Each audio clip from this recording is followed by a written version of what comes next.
नमस्कार दोस्तों, कर्मा कनेक्शंस में आपका स्वागत है। अब हम नंबर सीरीज़ को आगे बढ़ाते हैं और बात करेंगे नंबर 8 वालों की। तो नंबर 8 जो लोग 8 तारीख को पैदा हुए हैं, 17 तारीख को पैदा हुए हैं और 26 तारीख को किसी भी महीने की, तो उनका समय 15 फरवरी से 29 फरवरी का कैसे जाने वाला है।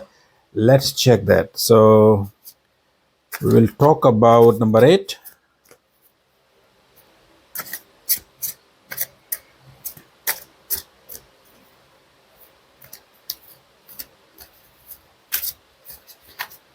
तो देखते हैं आपका समय कैसे जाएगा।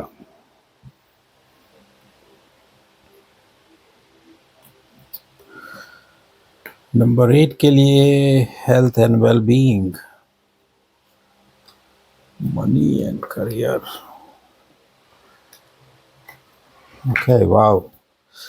तो हेल्थ एंड वेलबींग के लिए फ्रेंड्स आपका आया है the moon and the fool. So health के लिए बहुत प्राइमरी फोकस देना है आपको कि आपका समय कैसा जाने वाला है। समय आपको first of all you need to be very careful about your health. कोई आपके किसी भी असमंजस में है तो उससे दूर आने के लिए आपको किसी से बात करनी होगी, कम्युनिकेट करना पड़ेगा और किसी भी हेल्थ इश्यूज़ को इजीली नहीं लेना पड़ेगा। ड्राइविंग कर रहे हैं तो be careful how you are driving. कोई भी काम जल्दबाजी में ना करें, कोई भी बात को ऐसे आसानी से ना टालें। आप वॉक कर रहे हैं, तेज़ चल रहे हैं या कोई काम लापरवाही दिखा रहे हैं किसी काम में, तो उससे बचना पड़ेगा आपको इस समय। नहीं तो आपको किसी प्रकार की कोई चोट लग सकती है, दुर्घटना हो सकती है। तो be careful about that situation. आपको ऐसा भी लग रहा है कि हेल्थ की स्थिति में आपको कोई ऐसी परेशान चीज़ कर रही है जो आपको मानसिक रूप से आपको थोड़ी पीड़ा दे रही हो, आपको स्ट्रेस दे रही हो, आपको परेशान कर रही हो और आप समझ नहीं पा रहे हो कि ये सॉल्यूशन इसका कैसे निकालूं किसी चीज़ का, अपनी मानसिक परेशानी का। तो you need to be very careful about your mental stress level. You need to be very careful about your physical being in terms of your any irrational or careless activity.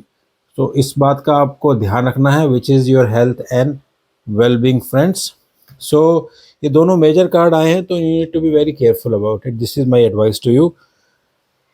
अब बात करते हैं मनी एंड करियर के लिए। Money के लिए आप ऐसा लगता है आप स्ट्रगल कर रहे हैं इस समय, थोड़ी सी आपको लगता है, क्योंकि 5 of pentacles and 6 of pentacles, आप फाइनेंशियल स्थिति में हैं। अगर आपने कहीं लोन अप्लाई किया हुआ है या आपको ऐसा लगता है कि आपको पैसे की ज़रूरत है और आप बहुत ही फाइनेंशियल स्ट्रेस में चल रहे हैं, किसी परेशानी से जूझ रहे हैं, कोई बहुत बड़ा लॉस हुआ है जिसके कारण आप बहुत स्ट्रेस भी हैं, परेशान भी हैं, तो हो सकता है आपको कहीं से, जहाँ से आप पैसे उधार मांगने की सोच रहे हो या आप किसी से कोई आपसे आप किसी से सहायता मांगने की कोशिश कर रहे हो, तो आपको वहाँ से सहायता मिल सकती है।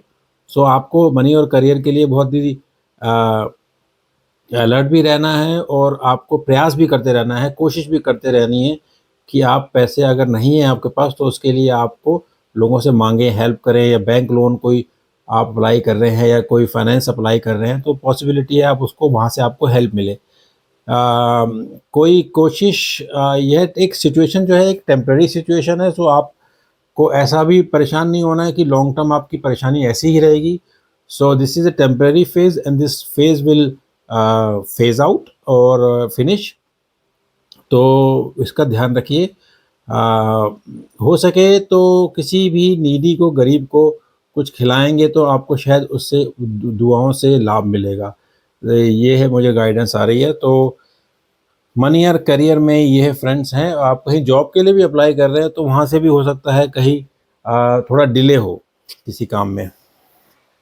अब हम बात करेंगे लव एंड रिलेशनशिप की। वाह, ये दोनों भी मेजर कार्ड हैं, दी हैंगमैन एंड द मैजिशियन। सो जो लव एंड रिलेशनशिप की स्थिति है फ्रेंड्स, हो सकता है कोई आपका रिलेशनशिप जो ख़त्म हो रहा हो वह रिवाइव हो जाए, आप में वो क्षमता हो, वो आप में स्थिति हो, आपकी पर्सनैलिटी ऐसी हो कि जो आपके एक्स हैं या पुराने रिलेशनशिप हैं वो आपसे कनेक्ट करने की कोशिश कर रहे हों। थोड़ा आपको उस बात पे ध्यान देना है। और हो सकता है यह भी कि रिलेशनशिप को, अगर आप ऑलरेडी रिलेशनशिप में हैं तो रिलेशनशिप को में किसी भी प्रकार की कोई स्मार्टनेस ना दिखाएं। You know what, show what you are, don't try to pretend that what you are not. अगर आप किसी से सच्चा प्यार करते हैं या आप किसी सच में केयर करते हैं तो डोंट ट्राई टू प्रिटेंड, आप जो दिखाएंगे वही सच होगा। तो उसका ध्यान रखिए आपकी। और लव एंड रिलेशनशिप में जितनी क्लैरिटी रहे, रिलेशनशिप को उतना ही मजबूत करती है। तो you need to be very careful how you are behaving, how you are interacting with your partner, with your loved ones. So वह एक अच्छी बात है कि रिलेशनशिप में जितनी कम्युनिकेशन हो, क्लियर कम्युनिकेशन हो, प्योर और ट्रुथफुल कम्युनिकेशन हो, वह अच्छी रहती है। अगर आप रिलेशनशिप में परेशान भी हो रहे हैं तो I would suggest do some meditation और do some Om chanting, so that would help you to connect to your inner soul and probably give you a better clarity what you are intending to do in the future in terms of your relationship, friends. Now let's talk about your soul journey. Soul journey में आपका समय कैसा जा रहा है? Number 8 वाले देखते हैं आपका समय कैसा जा रहा है with your soul journey.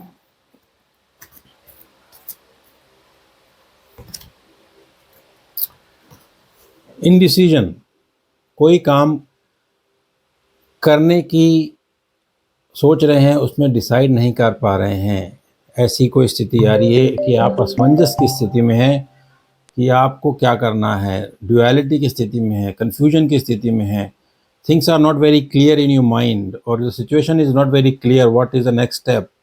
So give yourself some time, because time is very important thing in life, जो कि अपने आप ही रास्ते दिखा देता है। We just need to believe in God, we just need to believe in our self and the time will tell you what is your right path, what you need to do, where you have to go. So सबसे बड़ी बात यह है indecision. और eventually आपकी gut feeling भी आपको क्या बोलती है वह भी देखिए, क्योंकि इवेंचुअली हमारी जो आत्मा, हमारी जो गट फीलिंग, हमारा जो अंतर्मन है, वह हमसे क्या कहता है, वह भी एक बहुत ज़रूरी चीज़ है। उसकी भी सुननी चाहिए, क्योंकि वह ज़्यादातर सही होता है और वह सही मार्गदर्शन करता है हमें जीवन में। तो दोस्तों यह थी नंबर 8 वालों की रीडिंग। अगली रीडिंग में नंबर 9 वालों की होगी, उसके लिए आप मेरी प्रतीक्षा कीजिए जो नंबर 9 वाले हैं। तो 8 वालों तक के लिए यहीं तक चाहूँगा आज्ञा। तब तक के लिए धन्यवाद।